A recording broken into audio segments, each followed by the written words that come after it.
Back to another Questions for the Rector. I'm Stephen Heiner, and with us, as always, is the Rector of Most Holy Trinity Seminary here in Reading, Pennsylvania, His Excellency Bishop Donald Sanborn. Hello, Your Excellency. Good to be here. So we are here in the last few days before your trip to Europe. I'd ask if you were looking forward to it, but I know you're basically going to be working the whole trip. Yes, I said to somebody recently, I have to go to Europe in May. And he said, "Oh, I wish I were going to Europe," because I said it in such a way. I mean, yes, when I get there, I'm happy to be there. It's just getting there is not half the fun. Travel now is very unpleasant. So. Someone recently told me it's for the birds. Flying is for the birds. Yes. For those who are not Americans who don't understand what that expression means, Your Excellency. It means that it's very unpleasant, and human beings should not do it. It should be only for birds. As a reminder, if you're coming into the stream, please hit the like button and let us know where you're watching or listening from today. We will start with Nicole E12388 for $5. Thank you, Nicole. Would the seminary be able to send a PDF or printed copy of The History of Philosophy by Cardinal Gonzalez for a donation? History of Philosophy, I never saw that in English. That's an excellent history of philosophy. I think it exists in French and Spanish. Do you have any of those? I have it in one of the languages, but Okay. I never saw it in English. Okay. But we only have one copy. So Nicole unfortunately answers no to that one. Traditional Catholic, I think this is, for $7 Canadian. Thank you. What specifically do the saints do in heaven in carrying out God's will on earth as it is in heaven? Do they have particular duties or works or roles? Well, the saints in heaven, as far as we are concerned and earth is concerned, are there as intercessors. That's, that would be everything that God does, he does by his own will, but he does admit intercession. That's why we pray to the Blessed Virgin Mary and to the saints that they intercede for us. So, but they would never will anything or ask for anything that they knew to be against the will of God. So God's will is done in heaven.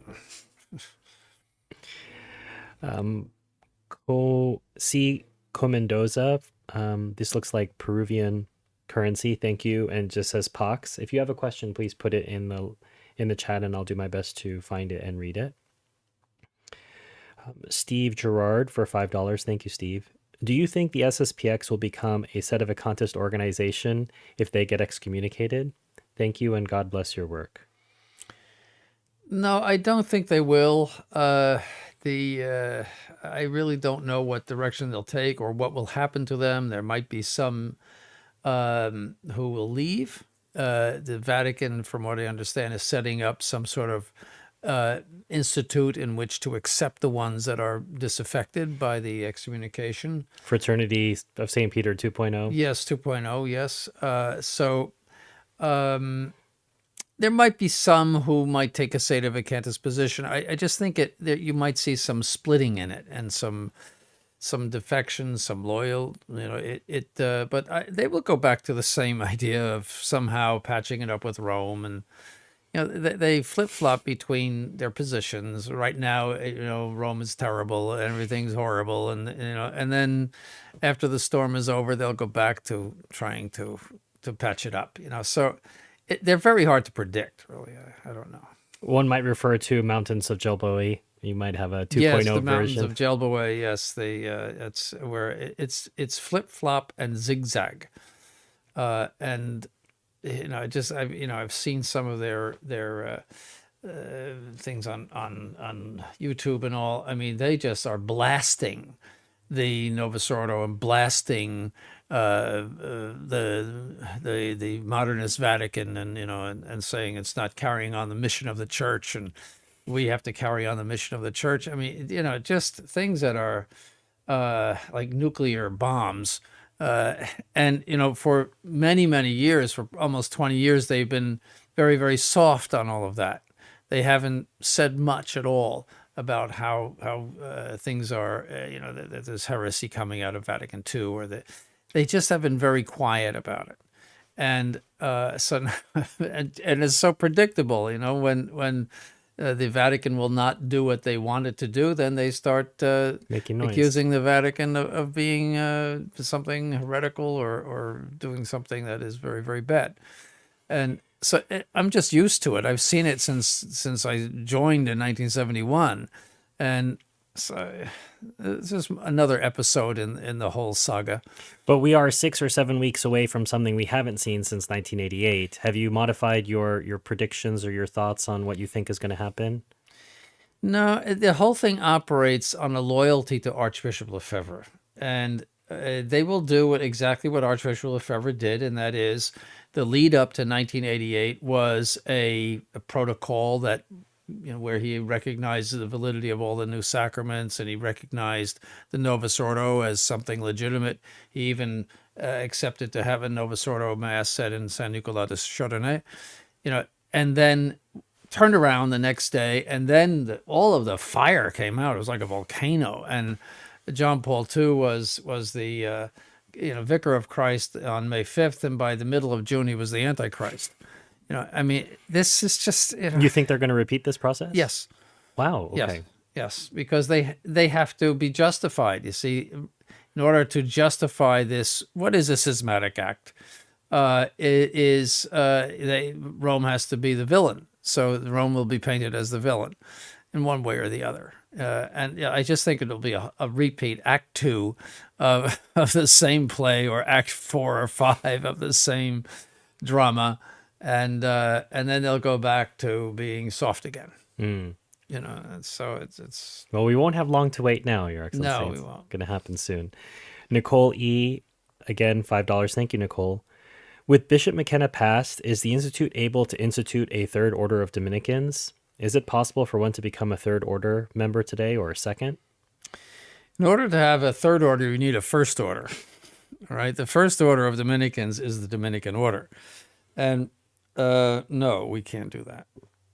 Is the second order the nuns? The nuns, yes. The second order, I think, is actually the contemplative or semi-contemplative nuns. Okay. There's something, and then there's active nuns. I think, strictly speaking, they're third order, but don't quote me on that. I can just see some Dominican nuns, screaming. Well, I mean, right you're we look to your expertise as a third order member yourself.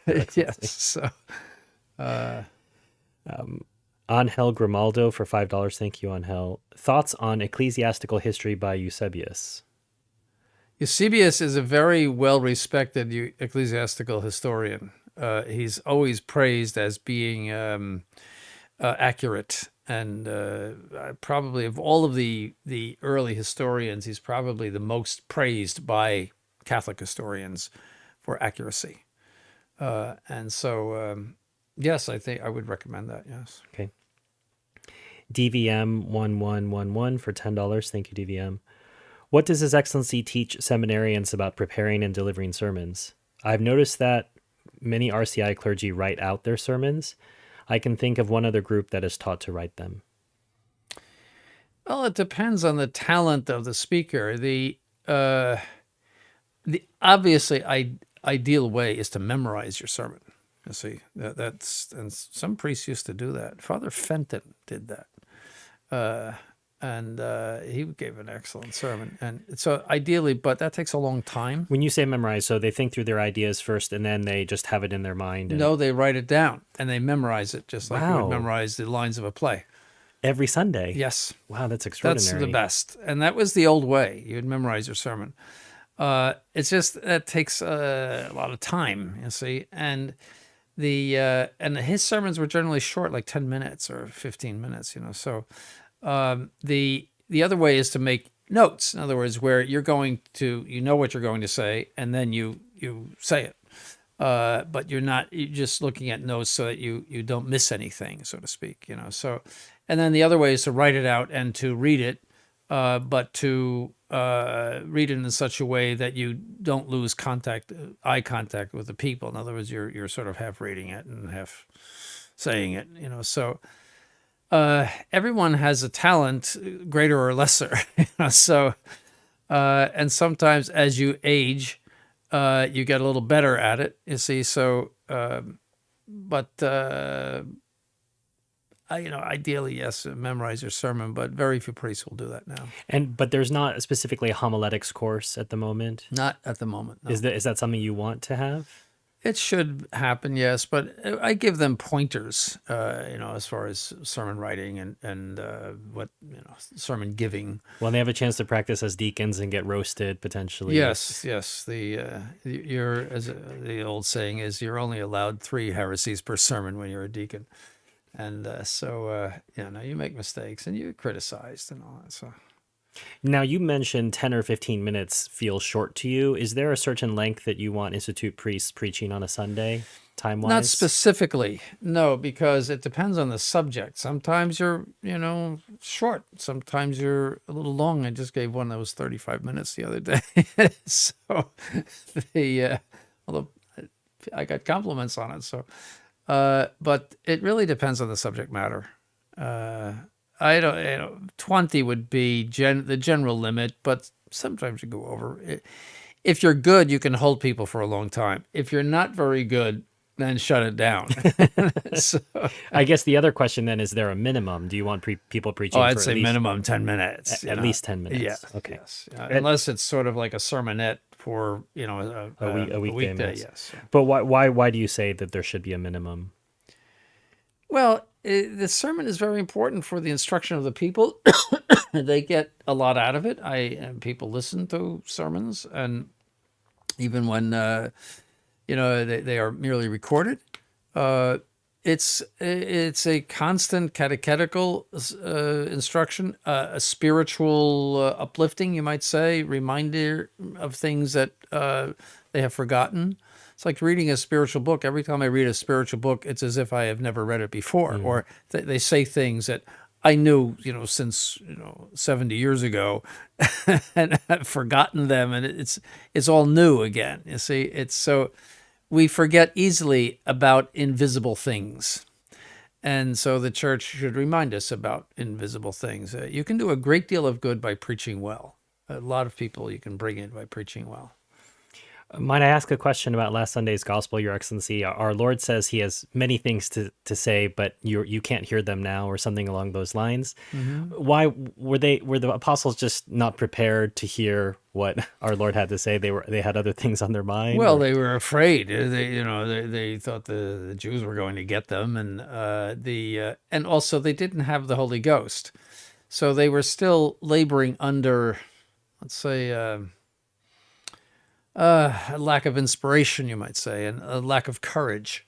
So they probably would not have well received what he was going to say. See, so, but then you can see after the descent of the Holy Ghost, they're like different people. Right. Yeah. I hope whoever receives this email finds it well. I recently sought conditional confirmation from the SSPX due to my doubts about the new rite of ordinations and episcopal consecrations. I was turned away hours before the ceremony by the Vice Rector of St. Thomas Aquinas Seminary, after being initially told I could receive this conditional sacrament. The Vice Rector dismissed my doubts regarding the validity of the new rite and considered my doubtful confirmation valid on account of the oils being valid. The Novus Ordo minister, who is a friend of the society who performed the doubtful confirmation, claimed to them that he used olive oil, and thus they saw no reason to administer conditional confirmation. We both share the same beliefs about the validity of the new rite. However, assuming you're the SSPX and believe there's nothing doubtful about these new rites except potentially issues with the oils, I wanted to ask if the seminary has ever studied if chrism masses celebrated by bishops consecrated prior to 1968, and if the oils they consecrated in the new rite were considered doubtful on account of the words of consecration used. Well, what's not merely doubtful, but what's invalid are the bishops who are consecrating that oil. So I don't care what they're using. Doesn't matter what the oil is. No, they're invalid. They're just ordinary people. It's just it's like the milkman or the person that delivers your mail. So I mean that sort of settles everything in that. But the SSPX does not want to tell the Vatican, oh, by the way, your confirmations are invalid. However, Archbishop Lefebvre said in 1988, in the fall of 1988, that he considered all of the new sacraments to be doubtful because of lack of intention. and I published that in one of my newsletters. So, and it's in his handwriting. It's certainly him. And so, I mean, that is another thing, is the intention of the minister. There's so many factors in either the consecration of the oil or in the actual rite, the person giving the confirmation.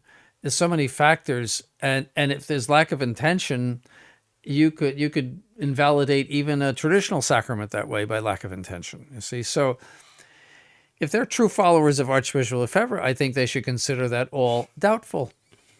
Well, these are all issues that were raised by the Nine many years ago, Your Excellency, Yes. and just has never really been dealt with. Jimmy Hunjan for £5. So now the stream is valid and licit, Your It's Excellency. Jimmy Hunter, yeah, he's going to give away all his money again.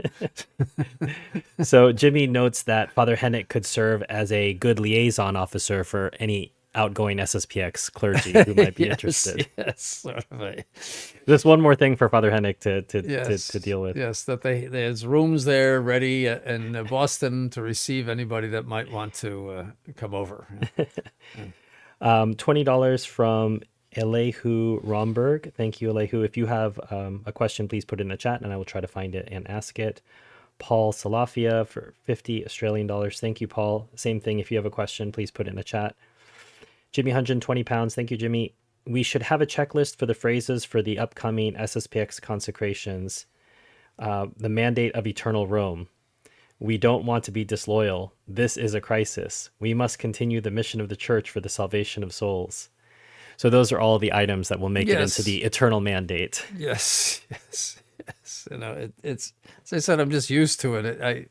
It's hard to take seriously the whole thing. You know, it's just another part of the drama. Christ the King, 116, $5. Thank you. I recently started attending Our Lady Queen of Martyrs in Fraser, coming from the SSPX, and I am ready to leave it behind. What is necessary for me to receive the sacraments there? Well, it depends on. We always want to verify the validity of your baptism. So I don't know how old he is, you know. So, but if he's at least from 1990 on, I would even say 1985 on, we're checking baptisms.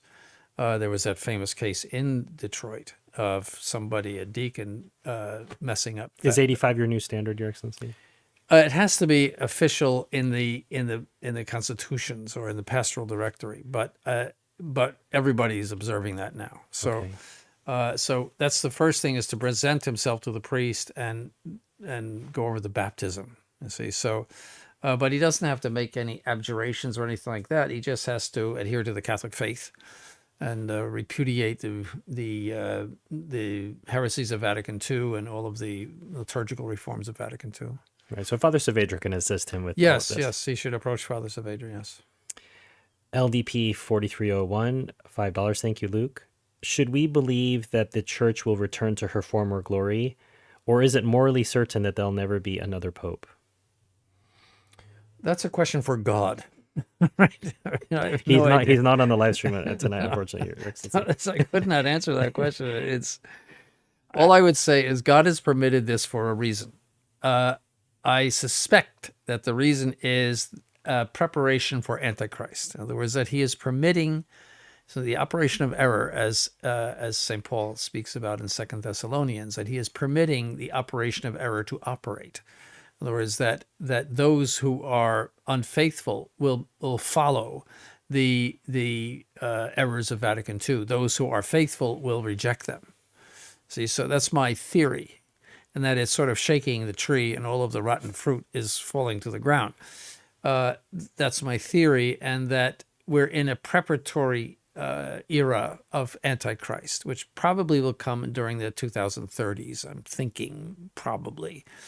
thinking 2033, exactly 2,000 years after the redemption. Are you hoping to be around? That's a good question. I'd be 83 years old at that point, but that's just a theory of mine. There's a reason for this, though. I mean, God could do whatever he wants, and he can convert whomever he pleases. He could convert Leo XIV tonight, and tomorrow everything will be fine. In other words, but he's permitting it for a reason. And the good of it is that those who are faithful are becoming more faithful and more fervent Catholics than they would have been if this had never happened. See, so that's just theory. That but as I said, ultimately that's a question for God. Are we bound to think, Your Excellency, in terms of an evil is only permitted to happen by our Lord because the good that will result is going to be greater than that evil? Is that the connection Yes. we always want to draw? That's the redemption. Redeemed man is better than unredeemed man in the Garden of Eve. In other words, yes, the Garden of Paradise. In other words, that the human race, even after having sinned, but is redeemed, is in better condition than than if it had never sinned and had not been redeemed. See, in other words, there is a greater good that flows from redeemed humanity than non-sinful, unredeemed humanity. All right, I don't know. That's Right. No, and I think it obviously we see this in the Exultet, and it's Yes. beautiful to contemplate. And I think maybe that's easy, Your Excellency, but it's harder to then say, well, the Arian crisis, the Anglican split, Lutheranism, this current situation, what is this greater good that's going to come? Well, for example, the Tridentine period in reaction to Protestantism was a magnificent blossoming of the Catholic Church, like it had never seen before. See, and again, the devil was banging at the doors of the church, and that was going to be the end of the Catholic Church. And instead, you had the Council of Trent and just a whole group of saints, and one saint after the other, and great saints, and saints who wrote books, and Saint Alphonsus, Saint Teresa of Avila, Saint John of the Cross, all of these great Tridentine saints. That was, the church was in an extremely strong position in those 400 years. So I think that after this occurs, there's also the question of the conversion of the Jews, which must take place according to St. Paul in the 11th chapter of Romans. And as I always say, because of their efficacious energy, they will set everything straight and right, because they're in a position to do so. You've claimed this before. This position of St. Paul's, this is not just a theological opinion or a particular interpretation. No, you think it's clear as could be in Romans 11. You have to read Romans 11, and it is certitude from sacred scripture. So that's another factor. In other words, if they were to convert, as I said, they would be in such a position of power and influence, they would turn it all around. There's no half measures for those people. So yes, as we've learned. Now, you mentioned the Council of Trent, Your Excellency. I just wanted to bring this up. This is on sale in the Roman Catholic Media bookstore. You always cite this. This is in a handsome edition. It's an excellent, excellent book. Few books, only sacred scripture would exceed that. But not like a Baltimore Catechism #1 for teenagers. Who would pick up this? I would say an adult. It's not a question and answer catechism. You would read it to understand Catholic doctrine, but it's very, very well set out. Actually, it was made for pastors of churches. It was made for priests, but it's not deep in the sense it doesn't talk about scholastic theology or anything. Processions like of the Holy Ghost. No. It's very readable and understandable. It's a wonderful book. All right. Yeah. Well, I put a link to the store in the chat, and you can find this handsome edition. There are obviously inexpensive paperback editions, but this is a nice, you could say, heirloom copy to keep in the family. Wonderful. And the sort of book that you'd find at the Roman Catholic Media bookstore. A reminder, if you haven't done so already, make sure to hit the like button and let us know where you are watching or listening from. It helps the stream get out to more people. Another one of the ongoing questions, Your Excellency. My family will be moving to Northwest Arkansas later this year. Does the Institute have any priests or mass centers in Arkansas that might be within reasonable driving distance for me?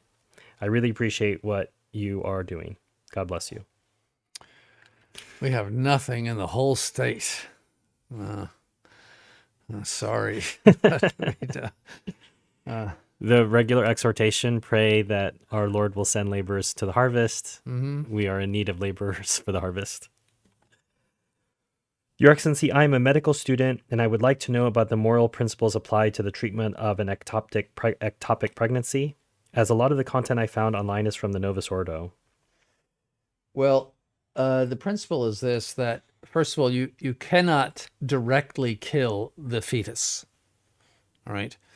However, you can remove diseased tissue if there is a sufficient reason, and the sufficient reason would be that it would threaten significantly the life or health of the mother, in a significant way, and that would be what we call an indirect voluntary. In other words, where there is a side effect that is not willed, but nonetheless will happen. Let's see. So so in that case, it would be morally justified. Yes. And for those who don't understand the biology behind an ectopic pregnancy, it's when the fetus attaches further down inside the fallopian tube of the mother instead of inside the uterus. So it would be a danger to both the baby and the mother if the baby was not moved. And I think that's the challenge, is we don't have the technology at the moment to reimplant the baby when it's removed. If you could do that, you would have to do that. The same would be true for cancer of the uterus. See, you must remove the uterus, but then there would be effects the on the baby. Yes, So again, Yes. principle the double effect applies here. Yes. Another £5 from Jimmy. Thank you, Jimmy. The Novus Ordo has a similar rule about 3 heresies per sermon, but there's bonus points for apostatical statements. I think it's How at much least did he pay for that one? £5. It's at least 3 heresies per sermon, I think, for the Novus Ordo. That's a goal that You you're going for. expect it. It Right. would be a bad sermon if you didn't hear three heresies. Yeah. Robert Lee, 3584, $5. Thank you, Robert. Your Excellency, do you think Pope Benedict saw the errors of Vatican II and tried to correct them, but the modernists had already taken over? No, he didn't see the errors of Vatican II and tried to correct them. I think he saw that Vatican II was getting ahead of itself, and that you would have a reaction that we have had. In other words, that the traditionalist reaction, and because he thought that the new Mass was imposed too fast. I think he had a sense of going slowly.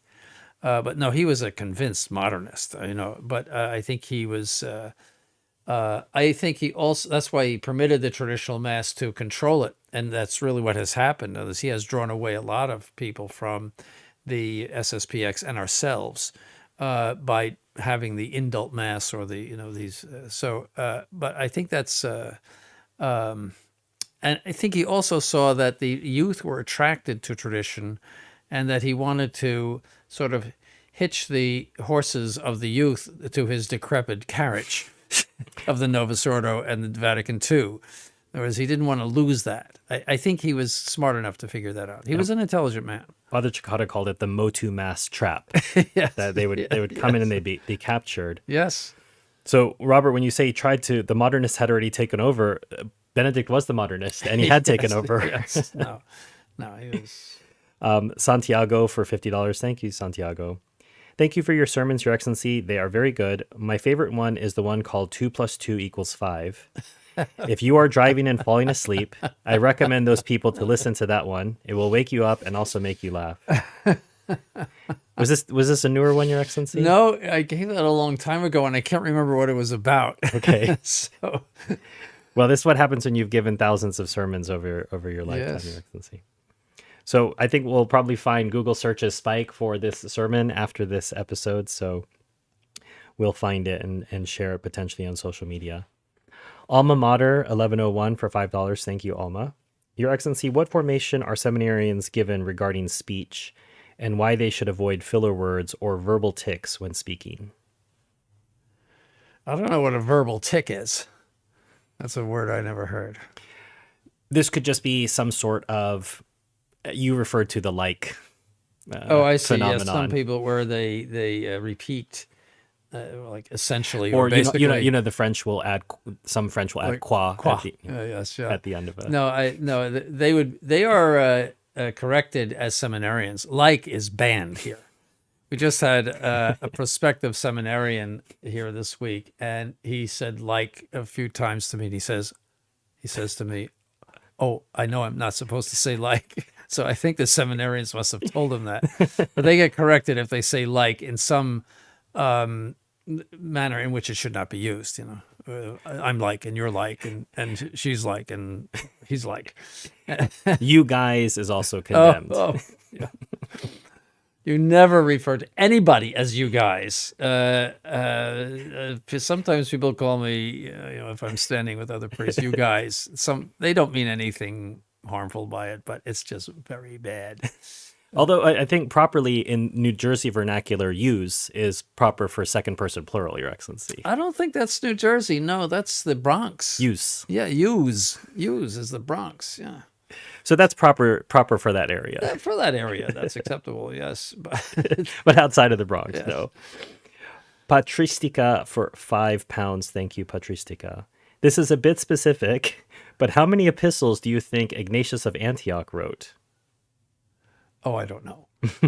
Quite a few. I mean, they're quoted, but I mean, I never counted them. No. It's a bit more of a trivia night question, Patristica. I don't think His Excellency will know that one. I would go down on that one. Tommy 107 for £5. Thank you, Tommy. Your Excellency, what did Our Lady mean at Fatima saying that Portugal will never lose the faith? I think the exact phrase was the dogma of the faith will always be preserved or something like that. Yes. Well, I mean, I'm sure there are people, we say Mass in Portugal, for example. There are people in Portugal, like everywhere, that still retain the faith. I assume that. So if only one person, Only one person, yes. the dogma of the faith has been preserved. But that all Portugal would preserve it, I don't think she meant that, obviously. Yeah. Teodoro Boggio for $5. Thank you, Teodoro. Should a Catholic try to convert a non-Catholic adult near death? I have read or seen examples where priests refrain from such proselytism. Yes, you should always try to convert someone who is near death. Absolutely. That's their one chance of salvation. And yes, I mean, at least suggest it to them and, just... you can't be too insistent so that you're obnoxious, but nonetheless, you should try as much as possible to suggest it to them and urge them to do it. Well, in that same vein, we got an email this last week. My father has expressed interest in the Catholic faith, but never took the steps to enter the church. He is currently hospitalized, and I am wondering if he is open to it. Could you help him with what he needs to save his soul? He is 84 and has had mostly good health up until now, but this current illness could be his last agony or an opportunity to convert. Well, the relatives should urge him to accept seeing a priest for the purpose of converting and receiving the sacraments that are necessary for salvation. And so... What would that visit look like if you were to go out and the relatives asked you and you were out there and you saw this man? Well, there's a whole bunch of things. First of all, he has to be willing and sincerely willing. In other words, he can't say, well, yes, I want to please you, therefore bring the priest in. And the priest makes a lot of trouble. I think that person lives far away from here. And he says, well, I'm not really interested in being a Catholic, but, they wanted me to see the priest. That's bad, see, because he should only see the priest if he's willing to receive sacraments and be reconciled to the church. There's a lot of things he has to be instructed, at least in the absolute rudiments of the Catholic faith. He has to know and understand the Apostles' Creed, and he has to then be baptized if he's not baptized already, or baptized conditionally if there's any doubt. Then he has to receive the sacrament of penance. We have to look into his marital situation. See, if he's divorced and remarried, he has to say that the present woman that he's with is not his wife. He has to say that publicly. There's a lot of... This feels like 2 or 3 days, Your Excellency. It would be a long process and a difficult process because many times their memory is not perfect, or it's... Have you done anything like this in your priesthood? No, not that I can remember. I don't think so. But no. do you know of people who have? Not that I can recall. So this might be a first possible situation. Possibly, yes, but there's a lot to go through. We keep having music questions, Your Excellency, on these live streams. So Teodoro Boggio for $5. Do you like the music of Dufay, Josquin des Prés, Palestrina, Orlan de Lassus, De Victoria, Gabrieli, Monteverdi, Carissimi, or Vivaldi? Yes to all of them. Right. Some I prefer over others, but yes to all of them. I have quite a few recordings of those. So no exceptions from that list? No, they're all good. I especially like Victoria. I don't think he was there. Victoria, I like Victoria better than Palestrina Okay. because you can hear the words better. And Palestrina is more harmony. Everything is harmony, and you can hardly understand the words. Victoria is clear about his and you hear more melody than harmony in Victoria. But everybody to his own taste. Gabrieli is great, and Vivaldi. Yes, Vivaldi belongs to a different period, though. Really, that's the beginning of the Baroque period. So. A note here that the 2 + 2 = 5 sermon was about the rebellion of the human intellect against objective reality. Oh, okay. A little memory jog there for your Your Excellency. have to pull that one out again. Lois in the chat is also letting us know that some Long Islanders say use as well. Well, yes, that's there's yuz and then there's use. Oh, Yes. yuz is a different inflection. Yeah, that's all those Long Islanders are ultimately from New York. They were from New York City, someplace in Queens or Brooklyn or Bronx or Staten Island, and they all have their accents. Toity Street, and so nobody's kidding anybody. Nassau and Suffolk County are loaded with New Yorkers. Right. Does the seminary teach courses on Aquinas, and if so, will they be recorded and shared? Courses on Aquinas. Well, we use the Summa as the basis of all the theology. I mean, it's all based on the Summa. In other words, it's condensed from the Summa. And I think that's probably what he means, actually, Yeah, as opposed to like a course on St. Thomas. yes, specifically. so what was the question? What Are they recorded? I suppose yes, obviously. I don't know if they are or not. I just work here. Yeah. Whichever course is on the Summa. Speaking of St. Thomas, we have a beautiful edition here of the Catena Aurea. You've spoken about this before. You see what are these? This is the one from St. Matthew's, 4 volumes. Catena Aurea means golden chain in Latin. And what St. Thomas did, he knew the fathers very, very well. It is said that all he had to do was read, and it went into his memory. That's how intelligent he was. He was a great gift of God. And so he would... there's a passage of sacred scripture, and then he would quote all of the fathers about that passage. So Augustine and Chrysostom, and so you see what the fathers thought about that passage. That's what that is, and it's a wonderful work. Is it something that's covered in the seminary? Do seminarians have to read this? No, we do commentaries. That's more meditative than an actual commentary that something you use he did for commentaries prayer? as well. Yes, that would be meditation. It's funny to see that St. Mark's volume is so much shorter than the other ones. His is the shortest gospel. Yes, yes. So it just naturally corresponds. So the 4 volumes are available also at RomanCatholicMedia.org if you click in the store. And a reminder, obviously, that any of these purchases, they go to the seminary.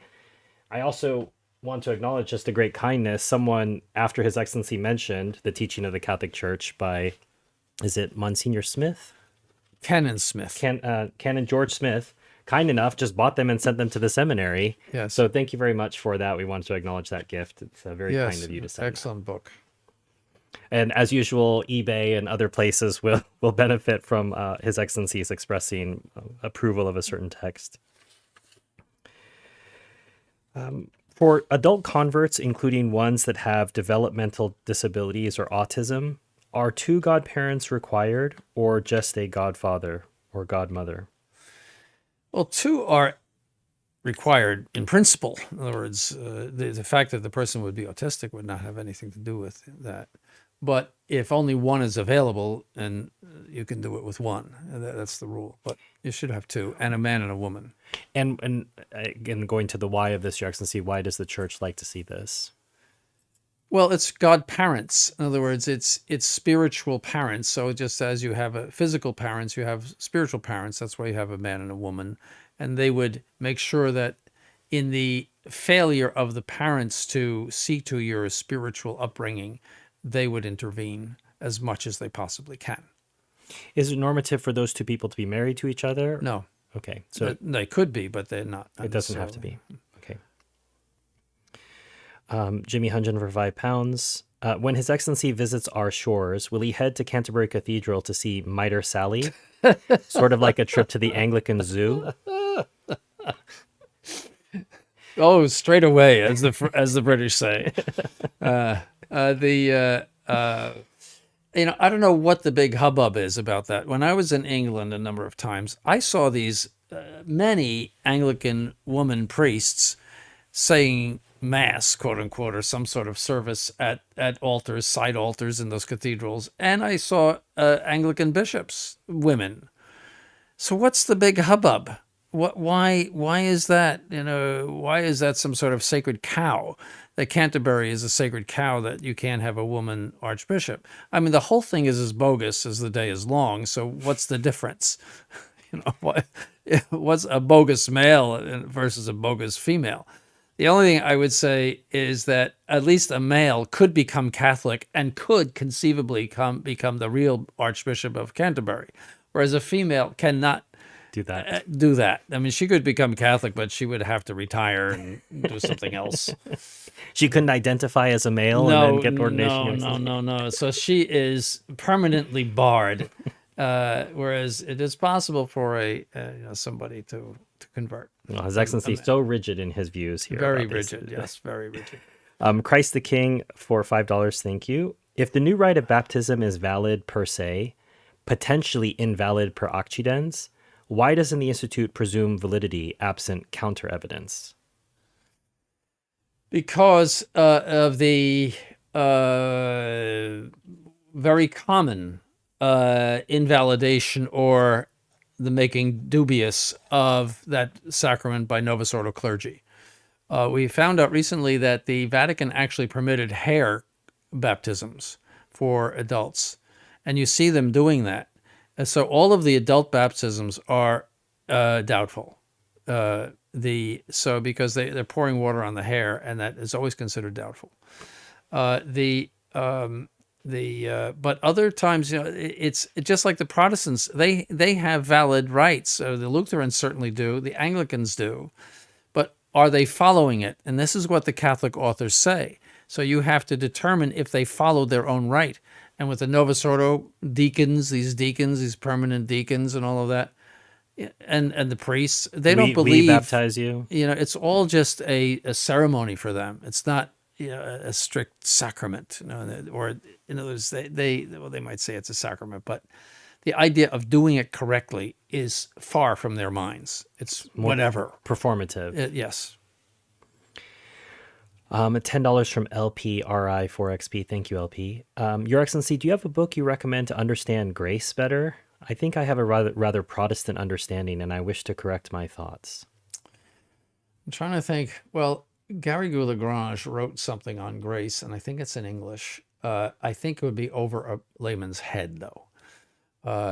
Grace is one of the toughest courses in the seminary. Grace, I'm trying to think of, I'd have to look in English for something like that. I just can't think of something off the top of my head. If I can pester His Excellency about this, we'll come back to it on Roman Catholic Media's questions and answers at the end of May. And if His Excellency has something, we can mention Sure, it then. yes. Robert Lee, 3584 for $10. Thank you, Robert. I found this content because Father Desay's sermons kept popping up in my YouTube feed. I started listening to his amazing sermons. What are you teaching these seminarians? They are powerful preachers. Well, we only had Father Desay for a short time. He had to make up some courses that he didn't have, but I think that's just natural to him. He has a very matter-of-fact way of saying things, and he never raises his voice. And I think that's one of the qualities, is that he just says it, and it's so true in what he says. And he has a special quality and talent for that. And he said before when we did the Giving Tuesday live stream, he says that these are really the fruits of his meditations as he's thinking about. People ask, well, how do you prepare for these sermons? He says, well, I'm meditating upon certain truths, and as fruits of these, then I can put those into sermons. So certainly a good way to generate sermon matter, Your That Excellency. sermon he just gave on the consecrations, the coming consecrations of the SSPX, was superb. There were a lot of SSPX tears in the comments, Your Excellency. Yes. A lot of tears. Yes. So if you haven't seen that sermon, all of the sermons from the Institute Clergy are on the Roman Catholic Media channel. So if you're not subscribed to that channel, that's different from the MHT Seminary channel. So subscribe to that channel so you can hear some of Father Desay's work as well. Alma Mater, $2. Thank you, Alma. Do you have any thoughts on Tchaikovsky and his music? Tchaikovsky was a student of Mozart. And I think of all the romantics, I mean, I'm not a big fan of the romantic period, but of all the romantics, I would say he's the best. And he's the most melodic. His more structured than the others. The others just go from one sort of melodic thought to another, like Brahms. Don't bring up Brahms to me. I think it's he should have been a barber or something like that. He's very melodic. I mean, think of the Nutcracker. There's so many beautiful melodies in there. That quality that Mozart had of something being catchy. Yes, it sticks with you, and you know. You say Tchaikovsky, and I'm thinking 1812 Overture, and moving along with that. And his symphonies. I had a live performance of his Fifth Symphony, and it's romantic, but it was organized and intellectual. In other words, it was not just a lot of romantic slop. Did you see this in Philadelphia? I forget where. I know I saw it in Detroit, actually. Okay. Yeah. Well, Detroit has a very nice symphony. They do. They do some good stuff. Teodoro Boggio, $5. Thank you, Teodoro. What does it mean that the church does not judge the intentions of its ministers? Does not judge the intentions of its ministers. I never heard that. Teodoro, I think the premise of your question might be faulty here. And then he follows with, can you eat unconsecrated hosts or altar wine? Well, it wouldn't be a sin to do that unless you do it in an unauthorized way. Then you're committing a venial sin of stealing. Right. And going altar boys would typically get into the wine, the altar wine. And but I mean, it's not something you would do ordinarily. But I mean, it's just a piece of bread and it's just wine at that point. So. Tommy L107, £5. Thank you, Tommy. Your Excellency, do you expect the consecration of Russia to come at the very end of time? Well, as far as Pius XII consecrated Russia, so I think it's already done, in my opinion. Well, it's a controversial statement for you to say that, Your Excellency. Well, I trust that Pius XII knew what he was doing. Let's put it that way. So you don't tie this with the conversion of the Jews, consecration of Russia. These are simultaneous events.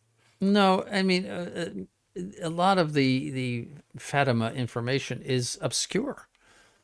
So I mean, what is meant by that, and how as far as I'm concerned, it's obscure. I think the always challenging one, and you brought this up before, is the war breaking out during the reign of the next pope, and that isn't the war that we think of, generally speaking. Yes, and I read in a book that is very favorable to Fatima that the bishop told Lucy to write to the Pope and say that Our Lady said that the war would break out under the reign of Pius XII.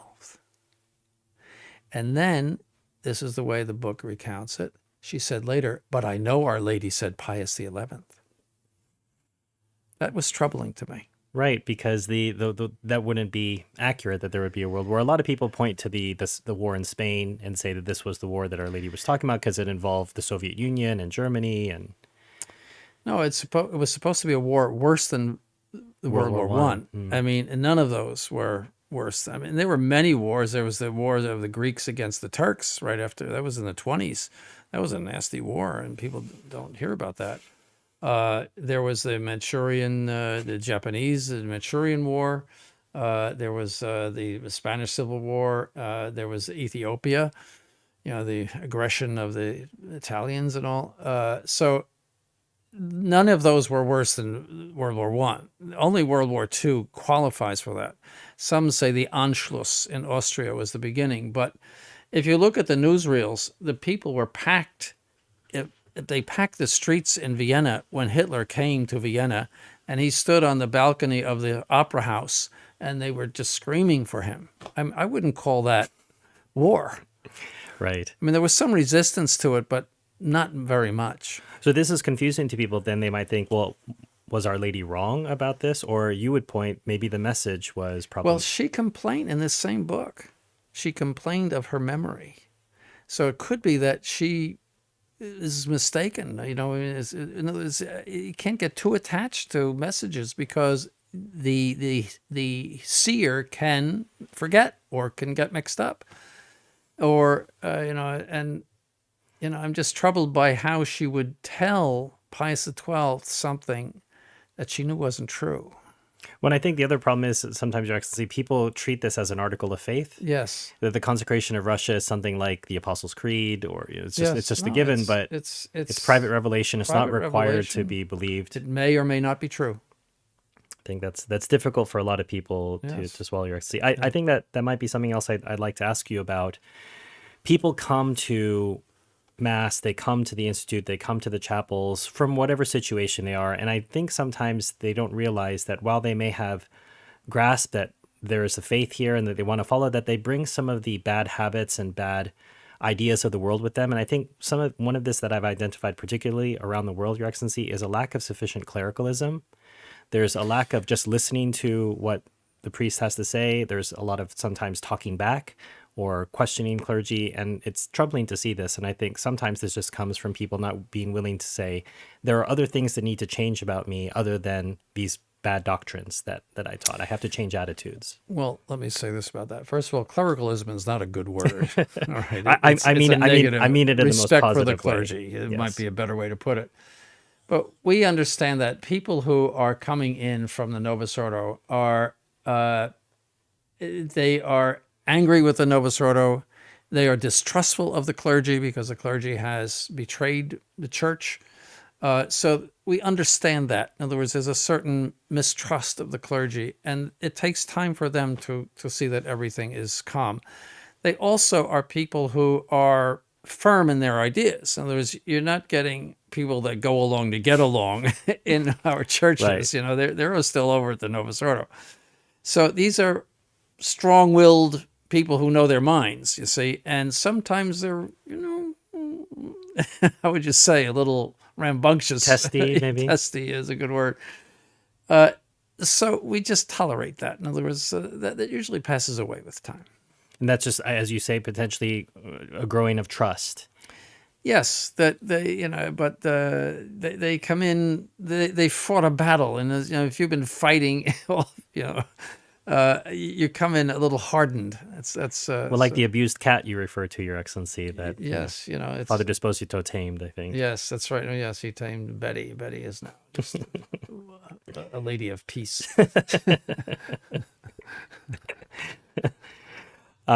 Patristica, £5. Thank you, Patristica. Do you think a return to local rites, like the English to the Sarum rite, would be a good thing? Well, I'm not an expert on the Sarum rite, but I don't think it would do any harm. From what I understand about it, the little that I do, but there is something to say for the universal or almost universal use of the Roman Missal in the Latin rite, especially as the world is more communicative and more mobile. There's something to say in favor of that. It's a wonderful thought to think all the church is celebrating a particular feast on a particular day. Yes. And where you go to Hong Kong or you go to Rome or you go to Los Angeles, it's all the same. There's a certain beauty about that, so. We can't escape our post-Tridentine bias, Your Excellency. We're living in a time after Trent when there was so much universalizing of things that we see the good of that. I work for a logistics company that warehouses and delivers parts to a large defense contractor. The company that we store products for is a subsidiary of Raytheon. This military company is involved in war crimes, murder, and other horrific acts of violence for profit, and they are deeply entrenched in the military-industrial complex. I'm a supervisor at the warehouse, which is a separate company. that is contracted with this conglomerate. We also store parts for commercial aviation. Can I work at this job? Is my participation in storing these parts and delivering them remote as it pertains to what the company uses them for during their unjust military campaigns? Or is there a degree of culpability in working at this warehouse? Unjust military campaigns. I don't see how a private company could be carrying on a military campaign. Well, they sell the weapons that are used in unjust military campaign. Again, you would have to make judgments about what is just and unjust in a military campaign. Very seldom is it totally unjust on either side or totally just on either side. That's so. I don't think for that reason. I mean, if he were working for a terrorist organization, I would say, yeah, you got to quit your job. But I think that because there is usually some reason to carry on some military activity, it would be remote cooperation. Okay. So regarding ex cathedra statements, Your Excellency, when does the Pope speak ex cathedra? whenever he wants to, and he makes that known through language. I define and declare, and it has to be also taken from sacred scripture or tradition. Has to be contained in it, at least implicitly. So something that is a mere theological conclusion or an opinion or something like that could not be the object of. It has to be contained in Revelation. So you've alluded to before the teaching of angels. The Pope could not come up with some infallible statement about angels. You've talked before about certain doctrines related to that. It hasn't been clarified by the Church. Well, I mean, I can't remember what I said. Guardian angels, I think, Your Excellency. Well, that's universal ordinary magisterium because it's contained in the universal liturgy. Okay. But we're talking about ex ex cathedra cathedra statements that are extraordinary magisterium. See, so that would not apply. Okay. But it's very rare that he would do that. I mean, there's rare cases in the history of the Church. The ordinary magisterium, by its very name, is the way the Church ordinarily teaches. Every day. Yes, every day. Brother Pope Pius XI said it happens every day. And there are many things that we believe by ordinary magisterium. Occasionally they are lifted to extraordinary for the sake of solemnity, such as the Assumption of the Blessed Virgin Mary. See, that was a universal feast. So that's ordinary universal magisterium, and it's an object of faith. But as a beginning of the Marian year, and he was very devoted to the Virgin Mary, Pius XII. He lifted it to a solemn teaching. See? So, but it's rare that the Pope would actually intervene and make what we call an extraordinary statement. There need to be a good reason for it. Yes. One of the four things that need to be present is that the Pope must have the intention of the doctrine he is proclaiming to be binding. But how do we recognize that? Language. Okay, language. And opinion of theologians. So are there words to look out for? You said that, declared, defined. Yes. Attachment of penalties to it. If you don't believe it. And so, for example, Pius XI's encyclical, in which he talks about birth control, that section is considered to be solemn magisterium by theologians. See, some people think, is the encyclical infallible? Encyclical can contain all sorts of things. It could be just explanations, the Pope's explanation. It could be his thoughts. It could be, I want you to do this at the seminaries. Yes. It could be just a spiritual exhortation. The vehicle of the doctrine has nothing to do with it. And there could be statements that are extraordinary magisterium inside the encyclical, just a few lines, you see, that where he says, I declare and define, or uses language which is considered defining. So people have to, you don't look at the vehicle. As a matter of fact, encyclicals didn't even exist until Benedict XIV, which was 1730s or 1740s. Fairly new in the Church. It's a fairly new thing. There were bulls before that, you see, and So the vehicle has nothing to do with the nature of the even not all of the statements of Trent are infallible. Explanations that are given are not considered extraordinary magisterium. Is the infallibility of the Pope the same as the infallibility of the Church? He is the organ of it. You see, the Church is infallible either by its extraordinary magisterium, that's the Pope, or a council in union with the Pope, a solemn, a universal council in union with the Pope, or by universal ordinary magisterium. All right, so those are the two ways in which it exercises its infallibility. So they're closely connected, but they're not the exact same thing. Now, the Church, because the Church exercises infallibility outside of the Holy Father, as you say, if the Holy Father is not with us. not outside of the Holy Father. When you said universal ordinary magisterium, those are things that are passed down. Even that has to be with the Holy Father. There's no universal ordinary magisterium unless he consents to it. He is the center of the whole Church. I suppose what I mean there's a tacit No, he has to teach it. So all universal ordinary magisterium has been taught by the Holy Fathers. Mm-hmm. So there aren't, for example, like Saint Irenaeus teaches something that doesn't belong to No, the Roman Pontiff. Yes. Not the Fathers. We're not talking about the Fathers. We're talking about the Roman Pontiff.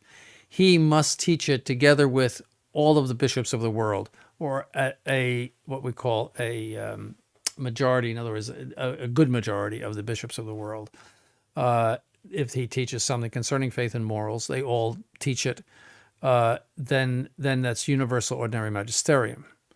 See, so I'm just trying to clarify. So not all universal ordinary magisterium comes from the person of the Holy Father insofar as he doesn't articulate all of it. If Saint Athanasius, he has to teach it. If Saint Athanasius teaches something, for example, he's not a Holy Father. But you're all mixed up. That's you're what all I'm mixed up. That's what I'm trying to all get right? to, Your Excellency. Has nothing to do with the Fathers of the Church. Nothing. Okay.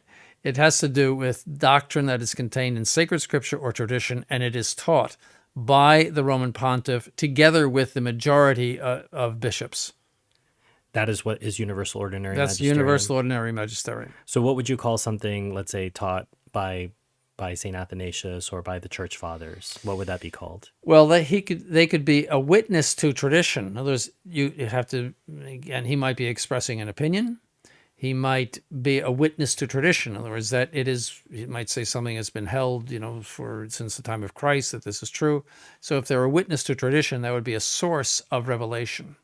Okay. See, so, but, it could just be a sermon that he gives, and he might, say something that is on his mind. That's not necessarily a witness to tradition. Okay. Yeah. Well, thank you for that correction, Yeah. Your Excellency. It's helpful to me, at least. I hope it's helpful to other people as well. If you haven't already done so, please hit the like button. There's definitely more people watching now than when we started. So if you haven't done so, hit the like button and let us know where you are watching or listening from. Traditional Catholic, $7 Canadian, thank you. Will the faithful be able to say with certainty who the Antichrist is once he is revealed, or just with reasonable confidence? Maybe with no confidence at all. Well, we don't know, but I think he will be very obvious. I'm always concerned about that phrase. It could deceive even the elect, that it's going to be a smooth operator, whoever he is. As if it could, and I think it is as if, in other words, that it won't happen, but I have to read the text exactly, but it's something like that. Alma Mater for $5. Thank you, Alma. Your Excellency, how should Catholics purify their taste in music and films and entertainment? Well, get rid of the filth is the first thing in any kind of entertainment, even suggestive. You just get rid of it. In music, get rid of rock music. I would tell you to get rid of even what I would call popular music, like Frank Sinatra and all that. It's inferior. You should elevate your mind to higher things rather than nightclub music, and it's just inferior.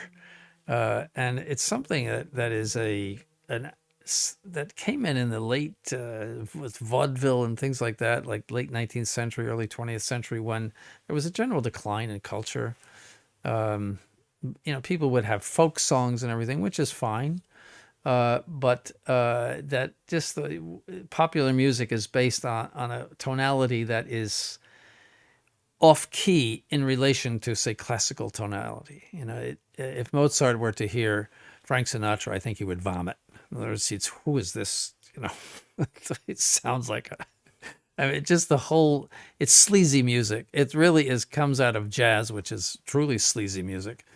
And it's not, classical music makes you sit up. And it is pleasing to the intellect. If you listen to it over and over again, it grows on you. Try it, you'll like it. Well, His Excellency always recommends the guide to classical music for people who don't know about classical music. I wouldn't. That record doesn't exist anymore. I still have it. You could probably find it, maybe, Your Excellency, I don't in the know. archives It's somewhere. really worth something now. But no, I mean that had Brahms on it. And I can't stand Brahms. But no, it's just try to improve your tastes. True music appeals to your intellect, and it's a refreshment of your intellect, whereas sleazy music is it's just I don't know how to describe it, but Well, we experience this gastrointestinally, Your Excellency. When you eat good food, your body knows it, and when you eat bad food, your body knows it. And so, as you say, if you listen to good music and you keep on that trend, you will start to recognize, oh, that's discordant, or what are these tones that they're using, or why is there no harmony here? It'll become more obvious to you. Listening to Gregorian chant also trains your ear. It's very natural music in the sense that it follows the 8-tone scale very beautifully, and it's pure melody. It's very nice. Also good for helping you feel inadequate about your singing abilities. Your Excellency. Because you have exposure. One false move, you're dead. Right. And everybody else is dead too. Jimmy Hunjin, £5. Thank you, Jimmy. I'd like to see a return of the hat and scarf as was the norm in the 40s and 50s. Mantillas are really a Spanish custom. Yes, there's a picture of St. Patrick's Cathedral in 1942. There's Archbishop Spellman doing, he's ordaining about 25 priests. And all of the people in the pews that's packed, all of the ladies have beautiful hats on. No mantillas in sight. No, it's all beautiful hats. And when people say, what do you prefer, Your Excellency? I always say a woman looks a lot better in a hat than she does in a veil. I mean, some of them look so cheap. It's like, let's just. So you have a preference there. Absolutely, a woman looks very, very good in a hat, but not something too gaudy. It needs to be tasteful, dignified. Yes, you don't want to draw attention to yourself, but you want to look dignified. Johnny 8008 for $10. Thank you, Johnny. Does the law of double effect apply to hormonal birth control if there is an underlying medical condition being helped by it? Control. I don't even know what that is. I think it's the pill, Your Excellency, hormonal birth control. Yeah, well, the pill is always forbidden. So I think this has been brought up before, that if the pill can help me regulate something. Yes, then it's permitted. And again, you have an effect that is not intended, but nonetheless is there, and you don't will it. You take it for the reason of... I know some mothers have studied this. Actually, there's so many different varieties of the pill, but almost all of them, however many varieties, have an abortifacient mechanism. There's only, I think, 2 that do what this is. That's absolutely forbidden. Sede North for $10. Thank you, Sede. What would happen if the Society of St. Pius X declared sede vacante or accepted the thesis? Could you start attending their masses? Well, that would lift one block, let's say one barrier, but they use priests who ordain according to the new rite, and perhaps by phony bishops. That's a big problem, and they would have to get in line with that too. So that wouldn't be an instant fix, is what you're saying. It would not be an instant fix. There would be got to go clean the stables after that. Yes, that's right. Looks like there was a duplication here. Heartland for $5 asked, what are the guidelines for ladies who wish to wear hats at Mass? Do you wish to articulate that any further, Your Excellency? Just put on a nice hat, but something that doesn't block the view from the person behind you. What are those big ones? Yeah, just a nice ordinary hat. £10 from Jimmy Hunjin. Thank you, Jimmy. The Dominican rite is very close in places to the Sarum use. So were an imitation order to emerge here in England, that would be as close as we could get. Yeah, I just don't. I think I have some books on it, but not familiar with it. Another £10 from Jimmy. Tell them to save some money for when we get there. I know we'll see it. Well, we're going to see you next week, Jimmy. So you can have all his questions answered in person. I recall in my Novus Ordo days, baptism was treated as though it was an entry into a club. I think one family even applauded from the pews. Oh, typical. I doubt anyone was watching where that water fell. No, it's all just feel good. Santiago for $50. Thank you, Santiago. What is the difference between dogma and doctrine? Did Vatican II change doctrines or dogmas or both? Both. Dogma is a universal ordinary magisterium or extraordinary magisterium. A dogma of the church, say the divinity of Christ, is a dogma. Doctrine, it can be just the general teaching of the church on various things, what you might find in the Catechism of the Council of Trent. Trying to think of an example. Catholic doctrine, say, concerning the obligations of states to profess the true religion. See, so, and there are many Catholic doctrines and Catholic teachings, that are not on the level of, say, magisterium, but which are commonly taught. All right, Santiago, if you want more clarity, just mention in the chat and I can bring up a follow-up question to His Excellency on that. I think that's what you were asking. A lot of moral theology is on that level. Okay. Jimmy's following up for another £5, asking if there are dates for confirmations in Michigan. Michigan? Is he going? Will he be in Michigan? No, I think he's helping someone in the chat who's asking a question. It was supposed to be on the 28th, but I will be in Seattle on that day. Of June? Of June, yes. So Father Saavedra said that he would move it because he only had 4. Okay. And so apparently, Father, I had already committed to Father Ercole to be out in Seattle. This was many months ago, and I forgot. So then One of those. So it was supposed to be the 28th, but it'll be moved into July or August. Okay. And if someone, Jimmy, if someone is asking in the chat, the main person to ask would be Father Saavedra. Yes. He would know. Elihu Romberg for $20. Thank you, Elihu. If you have a question, please put it in the chat, and I will do my best to find it and ask it. Top Surgeons, $10. Thank you. Conciliar exorcists frequently say that today's exorcisms take so much more time, months, years, compared to decades ago using Latin prayers.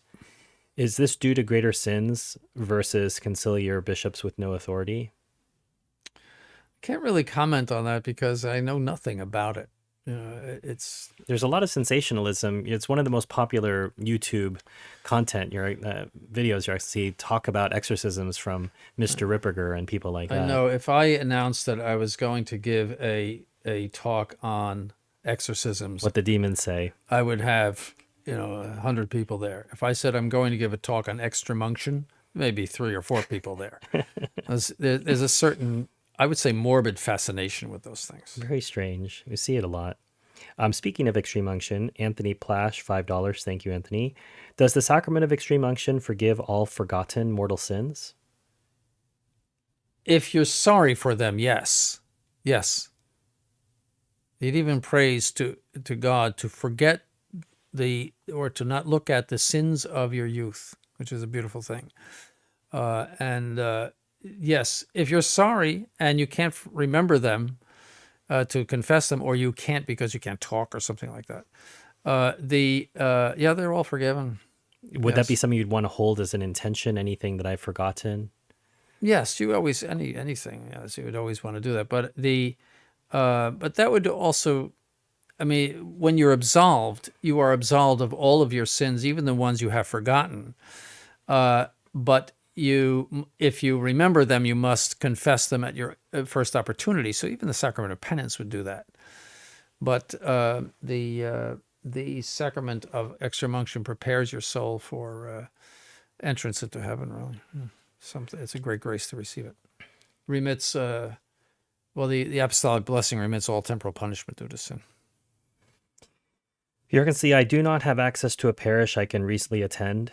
Because of work and school and transportation limits, I'm restricted to a very small area. I am completely alone in practicing the faith. I attend a community college with no Catholic presence, and my family has already left the church after local scandals and liturgical malpractice. How am I supposed to remain Catholic in practice? I'm starting to believe that there may be some merit to the sedevacantist position because the situation I am in feels impossible to reconcile with what the church claims to be. I've started to read some of your writings and I have been listening to some of your lectures. How do I move forward from here? What would you advise someone in my position to do? There's a small chapel nearby in Connecticut, but I'm unaware if it's currently active. Well, if you're in Connecticut, there is Our Lady of the Rosary in Monroe, which is north of Bridgeport, not too far, maybe South of Hartford? southwest of Hartford, a long way from Hartford, actually. It's about, I would say, less than 20 miles north of Bridgeport. His Excellency is exceptionally familiar with this part of the country. Yes. Well, I lived in Connecticut for a number of years. Right. And I would say go there. Okay. It's Father Rodriguez there. And yeah, it's not far at all. What else could someone do in this position other than potentially going to this chapel? Well, there's a lot of people, that are, sort of detached for no fault of their own. We only have so many priests. So I would say that they should make every effort to go someplace some of the times of the year. In other words, maybe 4 times a year. Make the big effort to go someplace and receive the sacraments. And also they could watch, just for the sake of devotion, watch the Holy Mass on Sundays, as many places you can do that, on YouTube or whatever media it is. But they should make an effort to, I would say at least 4 times a year, to go someplace where there's a Mass and get the sacraments. Well, in Massachusetts isn't a million miles away from Connecticut. No, that's a train ride from Connecticut, not too bad. And yes, we have a place now in Boston area.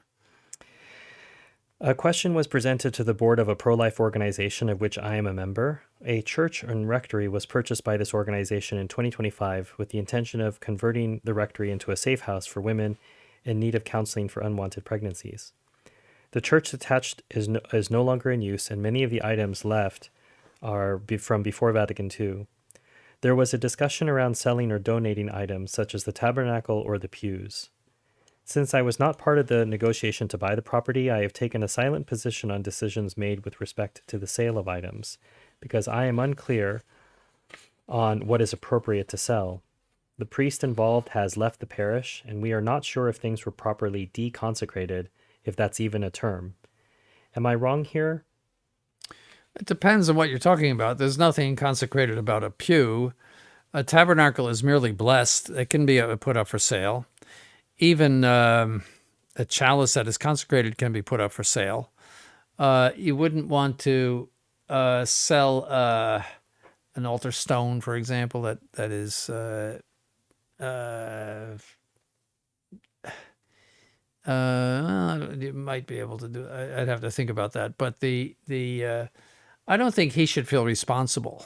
That's not as if he's the president or anything like that of this organization and he takes responsibility. I think it's, if he's not directly involved in it, he doesn't have to worry about it. Father Barnes was in charge of catechism questions and answers in Harrisburg last week, in Your Excellency, and somehow the conversation turned to consecration of churches, and he'd mentioned he was part of the one for the sisters. And it was 8 hours long. I remember it distinctly. And a lot of the faithful were interested because there was that question, well, what's the difference between blessing a church and consecrating an altar? And they were surprised to find out that the seminary altar can't be consecrated because of the material it's made out of. So I thought it might be useful for you to just discuss some of these things briefly, Your Excellency. Consecration versus blessing and the materials that enable a consecration of an altar versus just a blessing. Yeah, well, consecration is just what it sounds like. It's setting aside something for a permanent special use, a sacred use, just like you consecrate a chalice. The very word consecrate, something is consecrated for that. And the church is actually anointed with oil. The priest, the bishop goes around and makes crosses on all the pillars and everything. And whereas a blessing means that it is for a sacred use, but not permanently. So it could be sold or something like that. A consecrated church just stays forever. You can't sell it. The bishop of the diocese, I think, can do something, but it's very rare that actually we can consecrate anything because it has to be made out of stone or something like solid cinder block or something like that.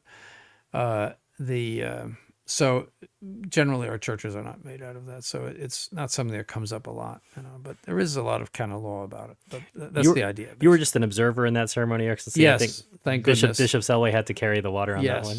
Oh yes, he, and because of the nature of that altar, you see the altar has certain stanchions, certain things that hold up.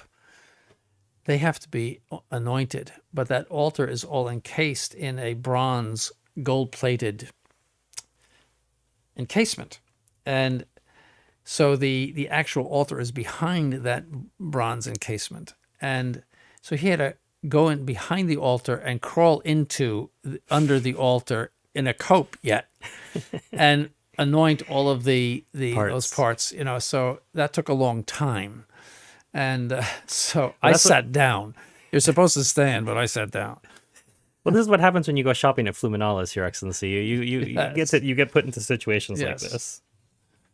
But for people who haven't seen it, it is a very beautiful altar. Maybe the most beautiful altar in the United States. Stunning. Among Sede chapels. It was found in a garage in France. And I think Bishop Salway told me a story about the stained glass was in the back of a barn somewhere that ended up getting put in there. So treasures to be found. The stained glass is actually from an English church. And I was sitting next to one of them, and I thought, oh, it's probably from a Protestant church. And it wasn't. It was clearly from a Catholic church in England. Yeah, that's in that nun's... That's wonderful. It's stone from France. Jimmy Hungen should give us another £5 for that.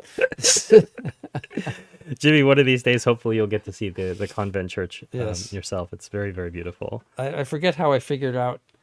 I think it was something about purgatory or something. And it's definitely a Catholic, so. Someone is asking about getting married in the near future. And it sounds like it might be an arranged marriage due to his culture and ethnicity. I will probably have to marry a Novus Ordo girl, as there is no reasonable hope of finding a girl who adheres to the sedevacantist position. I have two questions. Is it licit to marry a, quote, Novus Ordo girl?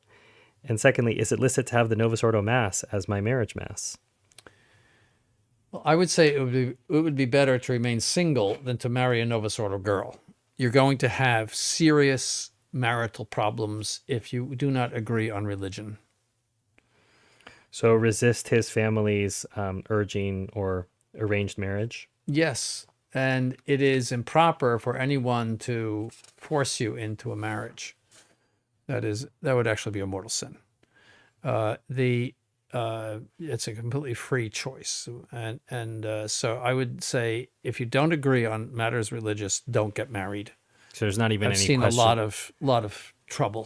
So there's not even any question of having a Novus Ordo. No, and that would be absolutely terrible.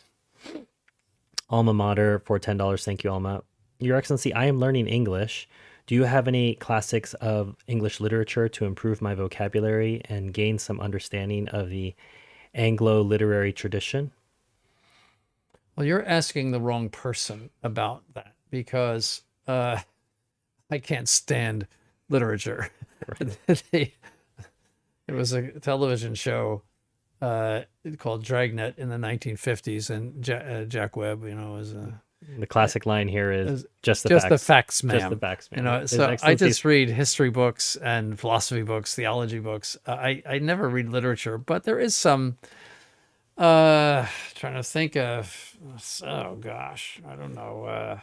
Some of the Victorian novels, which are I think as boring can be. It's stupid in there, but they would, from a literary point of view, but you'd see some antique usage there. In other words, as far as vocabulary, I would read some good nonfiction, like William Thomas Walsh has some excellent, historical. There's many essays by G.K. Chesterton Yes, that are yes. nonfiction. Again, but you're going to see style there, a lot of style.